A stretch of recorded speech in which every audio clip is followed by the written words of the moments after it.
Hello guys, ഇന്നൊരു egg പോള ഉണ്ടാക്കുന്നത് കാണാം. എണ്ണ ചൂടായതിനു ശേഷം സവാള ഇട്ടെടുക്കുക. ഇത് 3 എഗ്ഗ് പോളക്കുള്ള സവാളയാണ്. പിന്നെ പച്ചമുളക് ചെറുതായി കട്ട് ചെയ്തതും ഇഞ്ചി വെളുത്തുള്ളി ചതച്ചതും കൂടി ഇട്ടിട്ട് ഒന്ന് നല്ലോണം വഴറ്റിയെടുക്കുക. എന്നിട്ട് കാശ്മീരി ചില്ലി പൗഡറും ഗരം മസാല പൗഡറും ടെർമറിക് പൗഡറും സാൾട്ടും കൂടി ആഡ് ചെയ്ത് കൊടുത്തിട്ട് നല്ലപോലെ ഒന്ന് വഴറ്റിയെടുക്കുക. ലാസ്റ്റ് ചെറുതായി എരിഞ്ഞ മല്ലിയിലയും കൂടെ ഇട്ടിട്ട് ഇത് മൊത്തത്തിലൊന്ന് വഴറ്റിയെടുത്തിട്ട് അത് അവിടുന്ന് മാറ്റി വെക്കുക.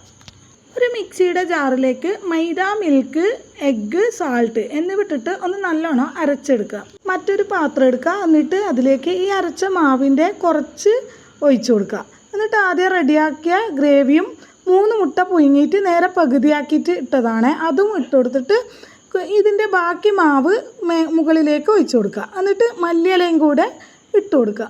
പിന്നെ ടൊമാറ്റോ സോസും കൂടെ ഇട്ടിട്ട് സ്ലോ ഫ്ലെയിമിൽ വേവിച്ചെടുക്കുക. അടിപൊളി എഗ്ഗ് പോള റെഡിയായി. വീഡിയോ ഇഷ്ടമായാൽ ലൈക്കും സബ്സ്ക്രൈബും ചെയ്യുക.